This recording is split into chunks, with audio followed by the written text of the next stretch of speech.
On a un... Je sais qu'il est humble, il n'aimera pas ça que je dise ça, mais on a un invité de marque avec nous, M. John A. Ray. Monsieur Ray, je suis très reconnaissant que vous passiez un peu de temps avec nous aujourd'hui. Monsieur Ray a répondu à l'appel de son ami Yves Gougou. Alors, vous savez que M. Yves Gougou est très impliqué dans la campagne. Et M. Ray nous donne un coup de main avec Hélène, Jean-Nicolas, l'équipe de Global, pour pouvoir identifier des pistes pour nous aider dans notre campagne majeure. Alors, j'ai quelques notes biographiques. Je serai court, car je veux plutôt que vous écoutiez M. Ray, que vous posiez des questions. Alors, M. Ray est né à Paris, quelques années avant moi. Fair enough. M. Ray est diplômé de l'Université Queen's à Kingston, en politique et en économie. M. Ray a œuvré dans sa carrière au sein de grandes entreprises comme le gouvernement fédéral, comme Power Corp. M. Ray a, et c'est une des raisons pour laquelle je voulais qu'il vienne jaser avec nous aujourd'hui, il a la levée de fonds dans les veines. Il le fait en politique, il le fait en philanthropie, il le fait encore. D'ailleurs, en 2017, le journal The Montrealer vous a baptisé The Super Hospitals Quiet Philanthropist. Alors, ça dit tout. Une campagne à l'époque de 300 millions pour le CUSUM. Je vous remercie encore une fois d'être avec nous aujourd'hui et de partager votre savoir-faire, votre vision de la philanthropie et de l'engagement que la philanthropie, spécifiquement dans le domaine de la santé, qu'est-ce que ça demande aussi, comme effort et comme travail. Alors, je vous laisse nous entretenir. Merci beaucoup, Paul.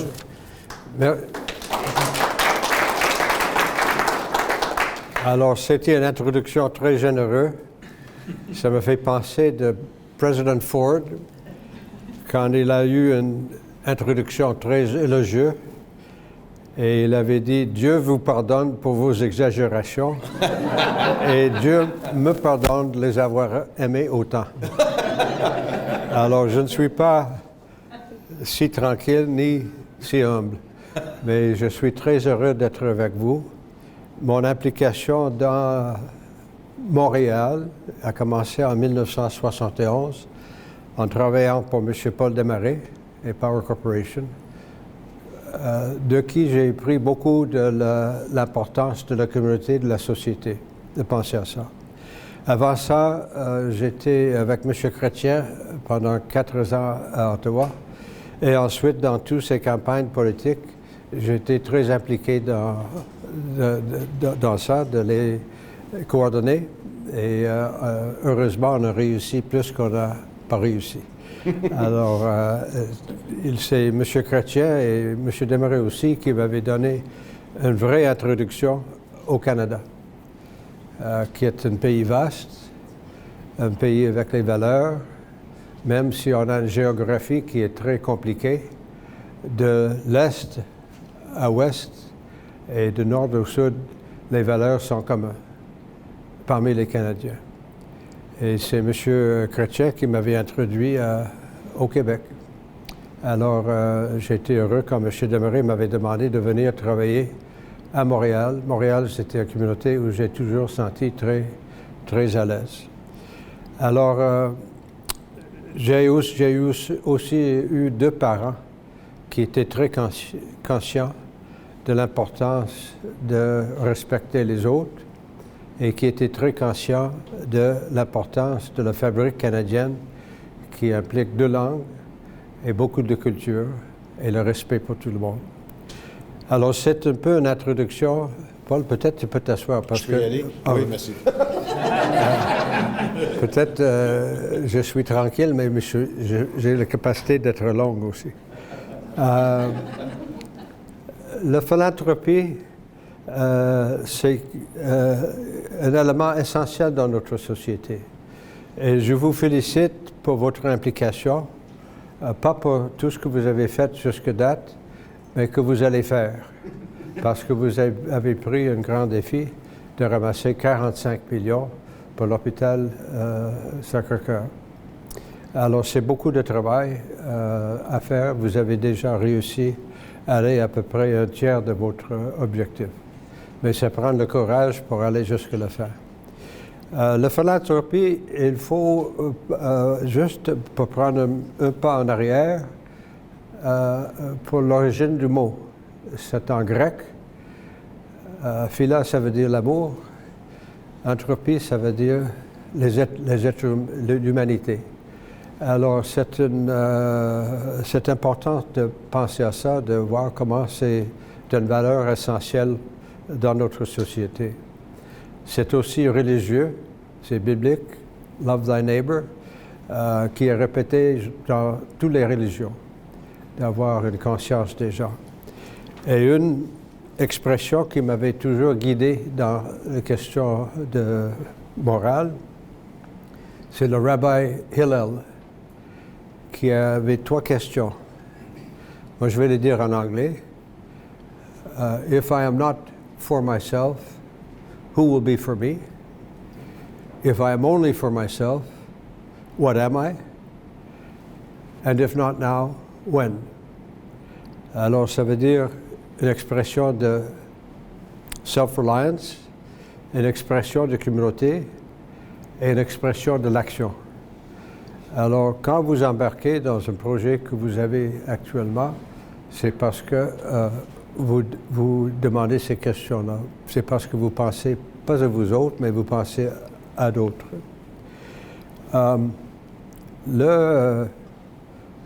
Les hôpitaux, quand on pense aux institutions de notre société, on ne peut pas penser qu'il y a quelque chose qui est plus important. Quand vous avez quelqu'un malade, s'il est chez vous, qu'est-ce que c'est que vous allez faire avec? Vous allez l'amener à un hôpital, parce que c'est un hôpital qui prend soin des gens. Alors, quand j'ai été demandé par David Culver, qui était un grand monsieur de Montréal, de faire la campagne pour le nouveau CUSM en 1971, je l'avais dit, je pense que je ne suis pas la première sur la liste que vous avez pour présider cette campagne. Il a dit, non, vous avez raison, mais vous êtes maintenant la première sur la liste. Alors j'ai dit, d'accord. Puis une chose qu'il avait dit au tout début, vous allez le faire parce que vous aimez Montréal comme moi j'aime Montréal. Et j'ai dit oui, mais j'avais une autre raison aussi. Il y a 30 ans, j'ai perdu un frère à la leucémie. Et on a passé 18 mois à l'hôpital à Toronto pour essayer de voir comment il peut sortir de son bataille. Il n'était pas capable. Mais on a réalisé tout de suite que l'engagement de l'hôpital et l'engagement de tout le monde dans l'hôpital, pas seulement les médecins, mais les infirmières et tout le monde qui sert l'hôpital, comment c'est important pour essayer de guérir quelqu'un qui est malade. Alors j'ai dit, si j'ai une opportunité pour honorer son mémoire, de faire ça, j'ai pensé que ça me prendra 3 ans. Alors, 15 ans plus tard, on a réussi à atteindre notre objectif. L'objectif était de 300 millions, avec un autre 30 millions qu'on a ramassé pour faire certain que les Shriners, l'hôpital des Shriners, était pour demeurer à Montréal. Et on a réussi de faire ça, puis c'est juste à côté de l'hôpital des enfants maintenant. Alors, on a commencé la campagne et j'ai réalisé tout de suite que ce n'était pas juste une campagne de ramasser de l'argent, mais c'était aussi une campagne pour l'hôpital même. Alors, c'était une campagne à l'intérieur de l'hôpital, parce qu'on avait beaucoup de différents éléments. Il y a beaucoup de politique dans les hôpitaux. Vous allez voir ça. Ce n'est pas juste avec le gouvernement, mais aussi à l'intérieur. Mais pour avoir le support à l'intérieur de l'hôpital pour intégrer tout ça et aussi pour avoir l'appui de le gouvernement provincial pour ça. Au même temps, l'Université de Montréal a voulu faire le réinvestissement dans leur infrastructure. Et une des choses que M. Culver a dit au tout début, qui m'avait fait beaucoup de plaisir, il a dit « Je veux avoir une campagne qui reflète le Montréal d'aujourd'hui et demain, et pas le Montréal d'hier. Je veux qu'on fait ensemble, avec le CHUM, la campagne coopérative. » Et c'est ça qu'on a réussi de faire ensemble. Et en faisant ça, ça a aidé les deux hôpitaux. Probablement aussi, c'était meilleur pour les coopérations aussi, parce qu'on est allés ensemble pour demander l'appui.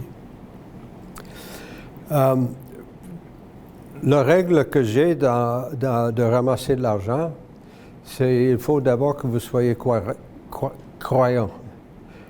You have to believe in what you're doing. And I've given you some of the background to why I believe in this. But everybody would have their own story. But you have to believe profoundly what it is that you're trying to do. Alors, ça c'est numéro un. Puis numéro deux, c'est avant que vous demandez les gens de donner de l'argent ou de donner leur temps, il faut que vous donnez votre argent autant que vous pouvez. Et il faut que vous donnez le temps que vous pouvez faire pour ça. Après ça, vous trouvez les gens avec l'argent, qui est très important. Alors, ça prend, pour une fondation, ça prend la recherche. Il faut que les gens réellement aient une idée qui est dans la communauté, qui est prêt qui peut être positif en réponse quand les gens on leur demande l'argent.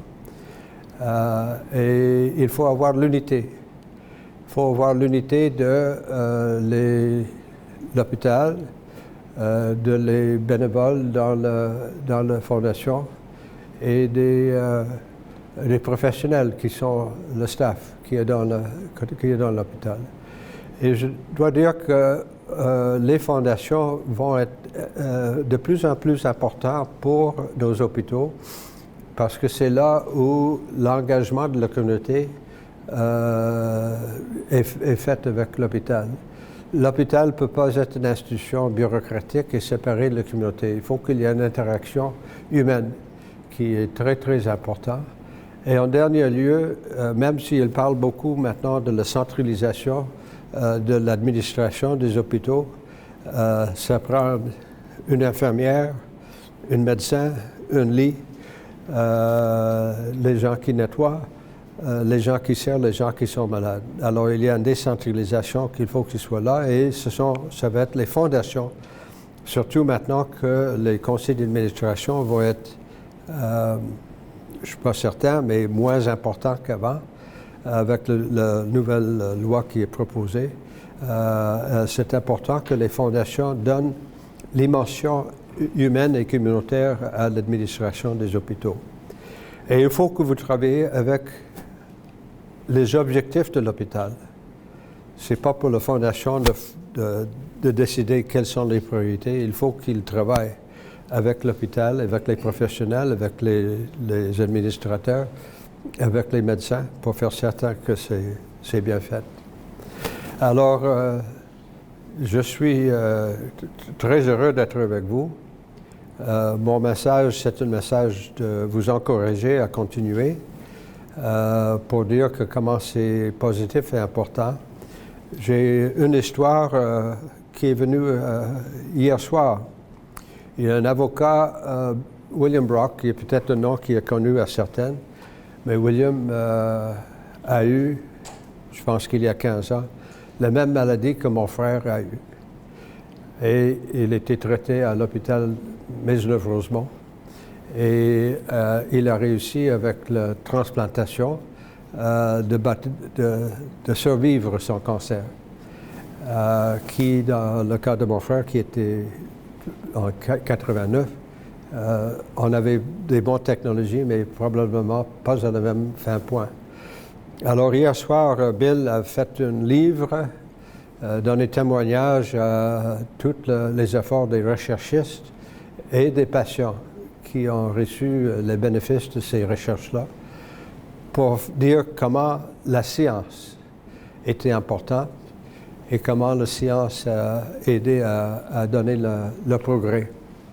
Et c'est un engagement qui maintenant qui a commencé ici et qui a grandi à cause de son passion et de son engagement.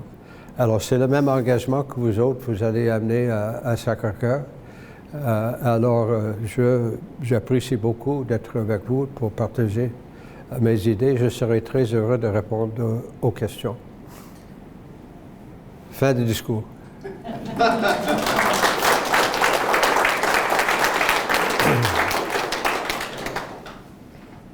Je vais commencer, moi. Dans votre expérience de la campagne majeure au CUSUM, si vous aviez à choisir ou à identifier le plus grand défi ou la plus grande difficulté que vous avez rencontré et que vous avez eu à solutionner, quelle serait-elle? Mais quand j'ai dit, j'avais espéré que ça avait 3 ans. C'était pas 3 ans, c'était 15 ans. Durant ce temps-là, on avait l'événement de le World Trade Center qui a bouleversé du monde. On a eu la crise financière de 2008, 2009, la tombée des marchés. Sauf le surprise, c'est que j'ai eu la meilleure donation au pire moment de la crise financière. Alors ça, on appelle ça la bonne chance, ou in English we call it serendipity. Mais c'était les gens qui ont réalisé qu'ils ont voulu donner.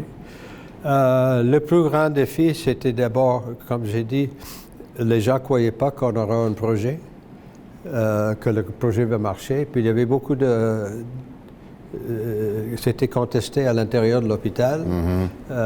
C'est-à-dire qu'on avait le Montreal General, on avait le Queen Victoria, etc. On avait beaucoup, le Children. Alors c'était de faire l'unité de tout ça, c'était important.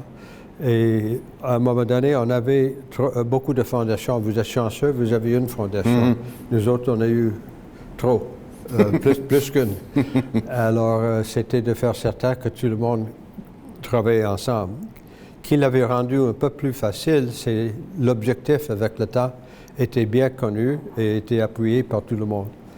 C'est-à-dire que ce n'était pas difficile de montrer aux gens que l'infrastructure de nos hôpitaux avait besoin d'un grand réinvestissement. Et je dois dire que, je félicite le gouvernement provincial libéral,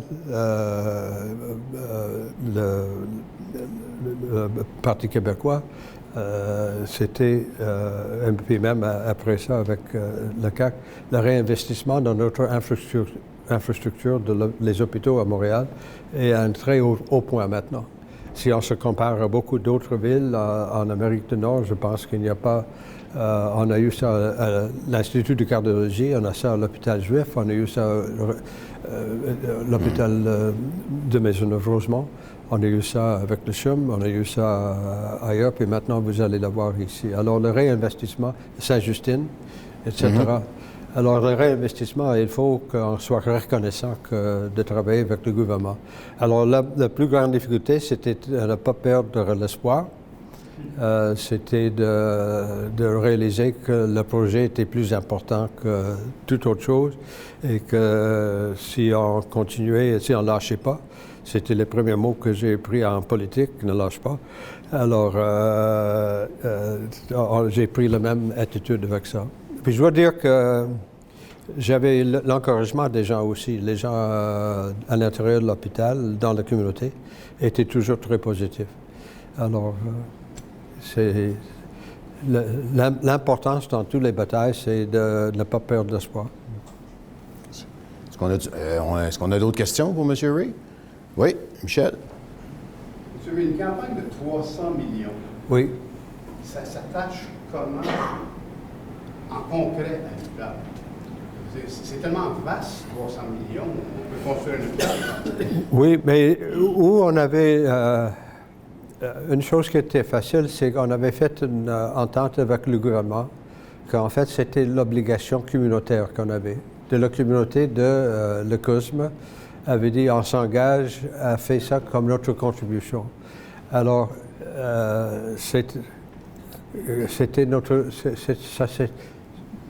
c'était pour donner suite à une obligation et pour le remplir. Alors, c'est ça qu'on avait fait. Et on fait ça comment aux donateurs? Mais juste montrer l'infrastructure existante et comparer à qu'est-ce que c'est qu'on peut avoir. Maintenant, j'ai parlé avec le Dr. Feller qui était ici, et j'ai dit, avec le COVID, comment est-ce que ça aurait été avec à Royal Vic si on n'avait pas eu le CUSM? avec les chambres seules, tout ça. Il a dit que ça aurait été un pire enfer que c'était. Alors, le message, c'était possible, mais ça a pris le temps pour faire certain que les gens l'ont compris. Et ça a pris le temps pour le gouvernement d'agir pour montrer qu'ils étaient sérieux. Mais on a aussi pas juste un contretemps, mais c'était exceptionnellement embarrassant. On a eu de la mauvaise conduite de la part d'un administrateur. Alors, je suis allé à l'hôpital, puis les gens étaient comme ça. J'ai dit, si vous n'avez pas pris de l'argent, keep your head high. Vous n'avez fait rien de mal. Et je dis, à part de ça, le CPR, quand c'était construit au Canada, ils ont eu beaucoup de misère. Le CNR aussi, ils ont eu beaucoup de contretemps et beaucoup de mauvaise conduite. The Opera Hall in Sydney was built on a lot of corruption. Alors, il y a des choses qui se passent dans les grands projets et il faut l'oublier. Je suis allé voir tous les grands donateurs et la plupart m'ont dit, continuez votre travail. Si les gens ont fait les choses pas correctement, ils vont être corrigés, ils vont payer pour. Entre-temps, on a besoin de l'hôpital, continuez. Alors, mais tout ça, c'était pas les meilleurs jours de la campagne. Oh. J'imagine. Danny? Oui, M. Ray, pouvez-vous commenter sur le profil des donateurs québécois, comment ça se compare ou pas aux donateurs canadiens ou nord-américains, juste pour... Bien, je n'ai pas d'expérience de grandes campagnes en dehors du Québec. Alors, mes expériences sont au Québec. En politique, c'était partout le même. En politique, moi, j'ai toujours pensé, les gens ont dit que les Québécois francophones ont des traditions différentes de donner ou pas donner. Moi, je n'ai jamais vu ça. J'ai vu que les gens étaient très sensibles envers la communauté, pas seulement dans l'anglophone ou francophone, mais aussi tous les autres qui font partie de notre fabrique de société au Québec. Je suis ici, sous M. Tanguay, et c'était l'hôtel de notre grand ami, M. Borsolino, qui était un grand donateur avec la famille Saputo et Tony Matti, qui a donné autant. Alors, on avait l'appui de beaucoup de la communauté. Je trouve que les gens, le sens de générosité des gens est très fort. Ça se peut qu'il faut... Certains disent qu'on va laisser tout ça à le gouvernement, mais moi, je ne crois pas à ça. Je crois que la communauté a besoin d'avoir le mot à dire.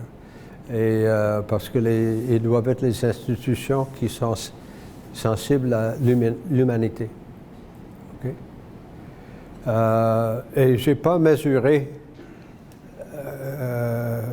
qui a donné le plus, tout ça, mais évidemment, dans la communauté anglophone, il y a les grandes fondations qui nous ont aidés beaucoup. Il y a la Fondation McConnell, Fondation Molson, la Fondation Webster, mais aussi dans la communauté francophone, il y a des grandes fondations qui ont été formées par les gens. Généralement, les gens qui font beaucoup d'argent, ils ne veulent pas donner tout ça à leurs enfants. Et ils veulent que ça va être vivant pour servir la communauté. Alors, les fondations francophones, anglophones et d'autres sont très forts au Québec. Yeah. Et il y a des gens comme vous qui les sollicitent. Pour donner, il faut que quelqu'un le demande. Certains gens disent « Ah, j'ai jamais fait ça, je ne suis pas confortable de demander aux gens pour l'argent. » Et j'ai dit après 2-3 fois, c'est pas si difficile que ça. On s'endurcit. Jean-Nicolas? Oui. Puis félicitations pour votre travail. C'est assez impressionnant et ça stimule pour les autres aussi qui vous regardez aller. Moi, j'ai travaillé dans plusieurs campagnes. Puis ce qui me frappait, c'est les dons corporatifs. Les dons corporatifs, souvent, c'est un autre enjeu qu'un don d'individu d'une fondation familiale. Le processus décisionnel, comme vous savez, est assez compliqué. Et comment vous avez réussi à rehausser, justement, parce que ces compagnies-là ont des budgets souvent, puis ils veulent donner un certain niveau. Vous avez réussi à aller chercher des grands dons, vous avez peut-être amené des corporations à donner plus, à augmenter leur... Comment vous avez aborder cette relation avec les corporations? Mais depuis longtemps, les corporations participent dans un programme qui s'appelle Imagine, alors qui a été commencé par l'effort de quelqu'un à Toronto il y a 40 ans, d'essayer de convaincre les corporations de donner 1% de leur profit. Alors, presque toutes les corporations ont embarqué dans cette mesure-là. Puis probablement, ils aimaient beaucoup qu'il y avait une mesure. Alors, c'était pas 5%, c'était un certain pourcentage. Alors, s'ils peuvent être dans ça, ils peuvent former des budgets. Puis, généralement, il y a des professionnels qui sont dans les compagnies qui regardent ça de près. Alors, c'est un programme qui était bon. Puis, je ne connais pas une coopération importante qui ne donne pas. Où ça devient plus compliqué, c'est parfois une corporation va dire « je veux juste donner une chose ». Chez nous, à Power, on a décidé de donner le plus qu'on peut à couvrir petit, moyen et grand. Parce que tout le monde avait parfois 5 000 $ à une place, c'est très important, comme 1 million est important. Mais généralement, les programmes sont bien gérés. Je suis certain, à la Banque Royale, où André était, au Bell, c'était comme ça. Ils avaient des programmes. Et c'est ça qu'on a eu, c'était un programme de société. Alors, c'est un projet de société. Alors, c'était appuyé universellement. Le fait que l'Université de Montréal et McGill, les deux grandes institutions de médecine, étaient ensemble, pour ça, c'était positif. Et ils incluaient aussi beaucoup d'autres institutions aussi. Alors, on ne réalise pas, on fait beaucoup de commentaires sur le système de santé, peut-être avec raison parfois, mais il faut réaliser qu'on avait fait beaucoup d'améliorer le système aussi en termes de l'infrastructure. Maintenant, c'est le temps des programmes et du personnel de recherche, alors ça va être un peu différent. Je pense que vous autres, vous avez plusieurs projets, pas juste une, vous avez plusieurs. Mais ça doit être, quant à moi, c'est très important que ces priorités-là doivent être choisies par l'administration de l'hôpital et pas par un médecin et pas par un donateur. Ça doit, parce que souvent, les donateurs peuvent faire des choses que les autres, ils veulent faire, mais ça ne fait pas la priorité de l'institution. Alors, c'est là où il faut avoir l'unité ensemble. Bien, écoutez, encore une fois, je vous remercie beaucoup. Vous nous rassurez sur certains aspects. Nos projets de campagne majeure sont issus de discussions avec l'administration de l'hôpital. C'est pas la Fondation qui a décidé que ça nous prenait un nouveau centre de suppléance rénale ou un nouveau centre de cancérologie. Ça vient de l'hôpital. Vous nous rassurez à l'effet que de mobiliser les gens à l'intérieur de l'hôpital, c'est pas toujours du gâteau, nécessairement, dans une campagne, parce que c'est pas tout le monde qui est d'accord avec le choix des projets, mais il faut pas se laisser abattre par ça. Et puis, le dernier, ce que je retiens de votre participation aujourd'hui, c'est que c'est important que les fondations continuent d'appuyer les hôpitaux pour assurer l'aspect de l'humanité dans les soins. Puis ça, Merci. je vous remercie énormément. Oui,